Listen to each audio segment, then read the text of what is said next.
criança é como um imã. Atrai o nosso olhar.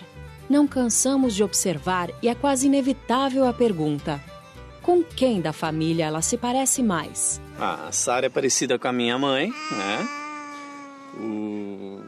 A Ana é a cara da mãe, não é verdade? E o Ageu, mais ou menos, o pai, não é? A personalidade, o temperamento é bem parecido com o pai. Mas fisicamente eu acho que é mais comigo mesmo. Eu acho que tem um pouquinho dos dois. Assim, acho que daqui pra cima é o pai, daqui pra baixo é a mãe. Parece muito meu sogro. O formato do rosto quadrado, assim, é muito parecido. E andando de costas a gente também vê, é o mesmo estilinho. Elas parecem, bem, meu pai puro, né? A Chloe começou recentemente agora a ter um pouco mais de perfil. Começou a virar um pouco mais pra mim. Mas a Estela não tem nada. Não tem nada de mim. É uma mistura até um pouco da minha mãe e do meu marido. Assim como as feições, a estatura e até mesmo alguns comportamentos que herdamos dos nossos pais, certas doenças também podem ser transmitidas pela herança genética.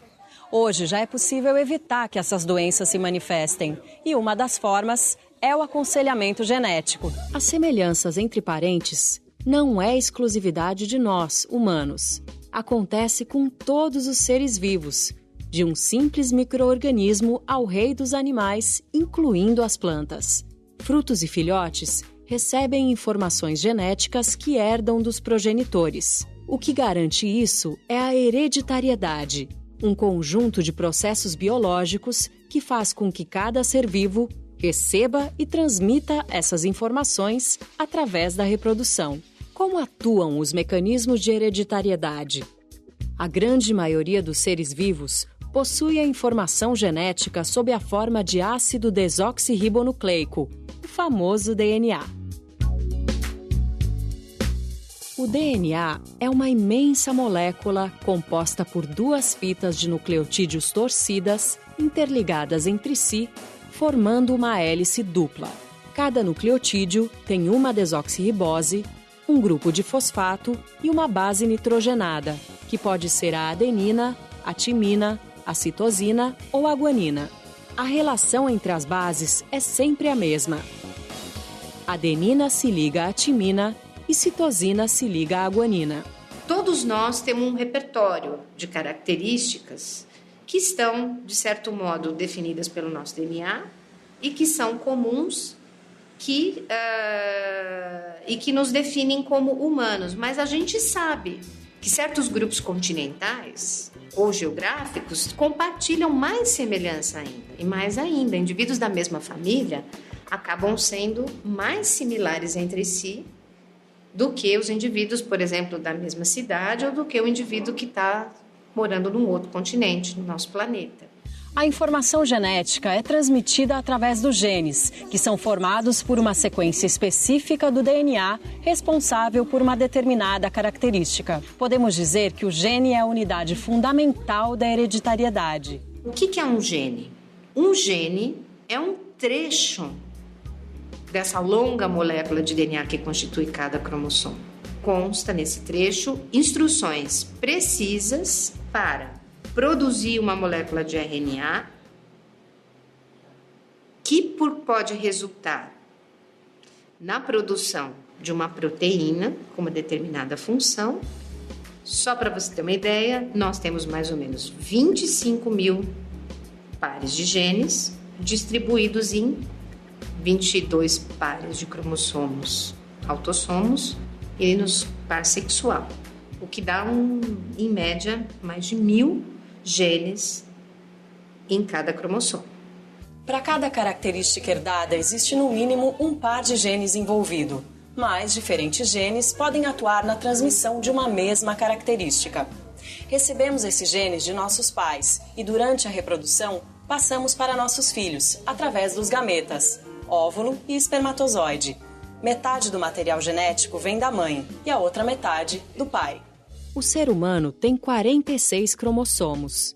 Cada indivíduo recebe 23 cromossomos do espermatozoide, que fazem par com os 23 cromossomos do óvulo. Quando esses gametas sexuais se encontram, milhares de genes se combinam, formando um novo ser que vai ser a fusão das informações genéticas dos pais. Os cromossomos que são similares quanto à sua função, seu conteúdo gênico, são chamados de homólogos. Na verdade, cada gene, que é um trecho da molécula do DNA, que codifica um RNA, uma proteína que tem uma determinada função, ele sempre vai ter uma cópia, uma segunda versão dele representada no seu cromossomo homólogo. E essas versões do gene que estão presentes em cromossomos homólogos, nós damos os nomes de alelos. Então, os alelos são presentes nos cromossomos homólogos. Dos nossos 23 pares de cromossomos, 22 são idênticos para ambos os sexos. Já o cromossomo 23, chamado de cromossomo sexual, é diferente para homens e mulheres. Nas mulheres, esse cromossomo 23 é XX e nos homens, XY. Das mães, herdamos sempre o cromossomo sexual X. Dos pais, podemos herdar tanto o cromossomo sexual X quanto o Y. Portanto, na união do espermatozoide com o óvulo, podem originar-se 2 tipos de ovos. Se o espermatozoide tiver o cromossomo X, juntando-se com o cromossomo X do óvulo, vai nascer uma menina. Se o espermatozoide tiver o cromossomo Y, com o cromossomo X da mãe, vai nascer um menino. Ou seja, o sexo do bebê depende do cromossomo que vem do pai. A estatura dos seres humanos é definida provavelmente por um sistema complexo que resulta do efeito de muitos pares de genes simultaneamente. Não é uma característica determinada por um único par de genes, é determinada por algumas dezenas de pares de genes. Então, os indivíduos que tiverem uma coleção de alelos nesses pares de genes mais favoráveis ao crescimento tendem a ser mais altos do que os indivíduos que herdam uma coleção de genes não tão predisponentes a um grande crescimento. Que ainda que eu tenha um repertório genético que me dê pleno potencial para crescimento, que talvez esse crescimento não vai se manifestar completamente se eu tiver uma forte restrição nutricional na minha infância, se eu for acometido por uma sucessão de doenças que possam retardar meu crescimento, ou ainda eu talvez não tenha sido submetido a uma atividade física adequada e talvez isso vai influenciar o resultado da estatura final do indivíduo. Do mesmo jeito que a cor dos olhos, da pele e dos cabelos, algumas doenças também são hereditárias, transmitidas de geração em geração. Essas doenças passaram a ser melhor conhecidas e estudadas com os avanços da biologia molecular. E o caminho para saber sobre o risco de ser portador de uma dessas doenças é o aconselhamento genético. O aconselhamento genético é um processo pelo qual a gente passa todas as informações para as pessoas relativas aos seus genes. Então a gente explica se tem alguma doença genética, como é essa doença, como ela vai progredir, como pode evitar que essa doença passe para os seus filhos ou qual o risco que isso pode acontecer e algum tipo de prevenção para algumas coisas que podem acontecer no caminhar dessa doença. Para a gente poder oferecer para uma família uma probabilidade, um risco confiável de que vai acontecer uma doença genética, a gente tem que investigar muito bem a história dessa família. Então, o aconselhamento genético ele tem uma primeira etapa, costuma ser uma primeira sessão, onde é levantado o histórico da família e o histórico da saúde dos pacientes e dos indivíduos dessa família. Depois de obter informações sobre a saúde dos pacientes e suas respectivas famílias, os especialistas desenham um heredograma. Heredograma também é conhecido como árvore genealógica de um indivíduo. Na verdade, é um desenho que mostra como é a sua família. Então, de uma maneira mais rápida, eu consigo bater os olhos e ver como é a representação da sua família. Por exemplo, aqui, olha, eu trouxe um para a gente mostrar. Tem alguns símbolos que são básicos. Então, o quadrado é sexo masculino, homem. O redondo é sexo feminino, mulher. E essa linha que os liga significa casamento. A partir do casamento, nós temos os filhos. Então, aqui nós temos a nossa linha de filiação. Então, aqui nesse caso, nós temos um casal com 2 filhos, um menino e uma menina. Essa filha, ela já é casada e tem 3 filhos, sendo que esses filhos aqui, ó, que são ligados de uma mesma linha, são gêmeos. Tá? Então aqui seriam, veja como batendo o olho você já sabe exatamente quem é parente de quem e como é esse parentesco. Bom, eu trouxe para mostrar aqui para vocês um caso real nosso, do nosso ambulatório de oncogenética. Então veja, aqui é uma família mais extensa, onde a gente tem em vermelho indivíduos que são afetados por um tipo de câncer específico do intestino, que chama câncer coloretal. Então veja, o que só de bater o olho me chama atenção nesse heredograma, que eu tenho muitos indivíduos afetados por esse tipo de câncer nessa família. E que isso acontece em várias gerações.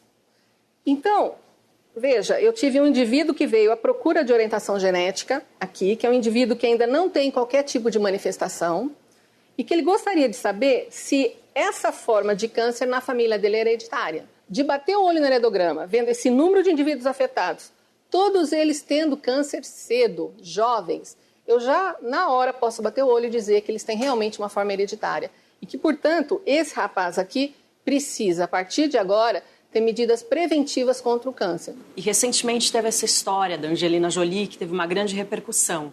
Você podia explicar um pouquinho pra gente? Aliás, todo mundo quer saber sobre o caso da Angelina Jolie. Por isso mesmo, eu já trouxe um heredograma. Então, veja, a Angelina Jolie, ela tem 2 casos da mãe e da tia que tiveram câncer de mama abaixo de 50 anos, tá? E que, portanto, esse gene que a mãe tinha poderia ser mandado para a Angelina Jolie com 50% de chance, né? Porque ou manda o gene bom ou manda o gene mutado. No caso aqui, ela fez o teste molecular e realmente a Angelina Jolie recebeu o gene mutado. O fato dela ter recebido já esse gene mutado dá um risco de 85% de chance dela desenvolver o câncer de mama precocemente. E dá um risco de 60% de desenvolver câncer de ovário, porque câncer de mama e ovário estão interligados, é o mesmo gene que dá a doença. Então, como medida de prevenção, ela resolveu fazer a mastectomia, ou seja, a retirada das mamas.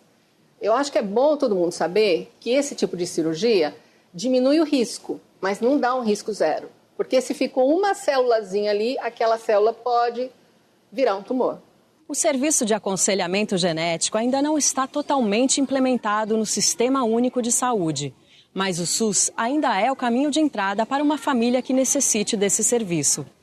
O Centro de Pesquisas sobre o Genoma Humano e Células-Tronco da USP, na capital paulista, fornece esse serviço à comunidade. A Unicamp, em Campinas, também oferece aconselhamento genético aos pacientes do SUS. O primeiro passo é entender o que é o aconselhamento genético, saber que é um direito de todos os que precisam e ir atrás se necessário. Conhecimento também é cidadania. Bons estudos!